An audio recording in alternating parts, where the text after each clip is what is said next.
Listen, I'm from Kazakhstan, and today I want to tell you, my dear international audience, how exams really work here. Spoiler, it's not about knowledge. Oh no, it's about theater. Pure theater.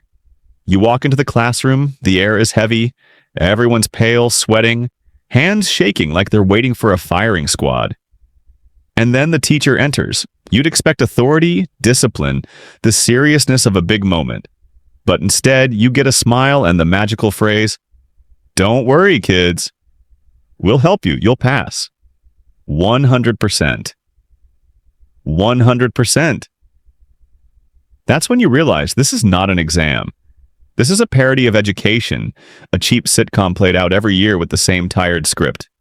Because when the teacher himself tells you, relax, everything will be fine, what he really means is, I don't care about your knowledge. What matters is my report, my statistics, my reputation. And once you see through that, you can't unsee it. Let me give you a scene. First story, the literature exam. The teacher comes in, looks around, and calmly says, "The commission will leave soon, and then you can do whatever you want." That moment is like flipping a switch. As soon as the inspectors walk out, the classroom transforms. Suddenly, it's no longer an exam hall, it's a bazaar. Desks creak, chairs shuffle, students lean over to whisper, books slide out of backpacks, cheat sheets appear from sleeves, phones glow under the table. And the teacher? He pretends he sees nothing. He walks slowly like a security guard on break, hands behind his back, whistling silently to himself. He stares at the ceiling, fiddles with papers, maybe even checks the clock. Anything but looking at what's actually happening. But here's the twist. When the commission is inside the room, this same teacher becomes an entirely different person. It's like Dr. Jekyll and Mr. Hyde. One moment, he's your guardian angel. The next, he's a ruthless executioner. His face hardens, his eyes narrow, and suddenly he's scanning every desk like a predator. If he even suspects you're cheating, you're done. He won't just warn you. He'll call you out, loudly, in front of everyone. You! Out! Exam's over! And just like that, all your preparation, your nerves, your future, wiped away. 0 points. No appeal. It's brutal. And this contradiction is at the heart of our exams. The same teacher who practically encourages you to cheat when the coast is clear will also crush you without hesitation if the wrong pair of eyes is watching. It's not about fairness or justice or knowledge. It's about appearances. When the inspectors are around, the teacher plays the role of the strict disciplinarian. When the inspectors are gone, he switches to the role of the friendly babysitter. 2 faces, 1 mask for each situation. And the students? They're not fools. They've learned to read this double performance. Exams in Kazakhstan aren't about solving problems. They're about reading the teacher's body language. A raised eyebrow? Don't even think about opening your notebook. A casual stretch and glance at the window?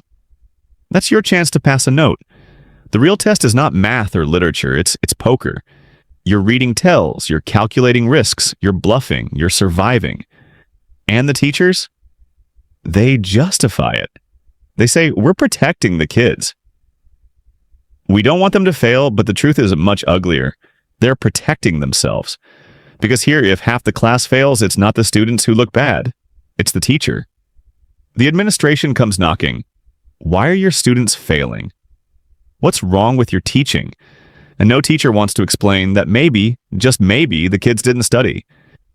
It's easier to turn a blind eye, easier to whisper a hint, easier to ignore a phone glowing under a desk. It keeps the statistics clean. It keeps the bosses happy. But let's talk about the price, because this theater has consequences. The students learn early that the system is fake. They see the hypocrisy with their own eyes. They don't respect the exams because they know it's just an act. They don't respect the teachers because they've watched them play both roles, the friend and the executioner. Imagine a doctor handing you a shot of vodka before surgery, then yelling at you for being drunk when his boss walks in. That's the level of absurdity we're dealing with. I remember another exam, history this time. The commission was scheduled to arrive at 9. Before they came, the classroom was pure chaos. Notes everywhere. Students comparing essays, some even dictating answers across the room. And the teacher? Calm, smiling, almost encouraging. Yes, yes, write that down. Hurry. But the second the commission's footsteps echoed in the hallway, silence fell like a guillotine. The teacher's voice dropped to ice. He stood tall, arms crossed, eyes burning holes through the desks, and when one unlucky kid glanced at his notes 2 minutes too late, boom! Caught. Dragged out.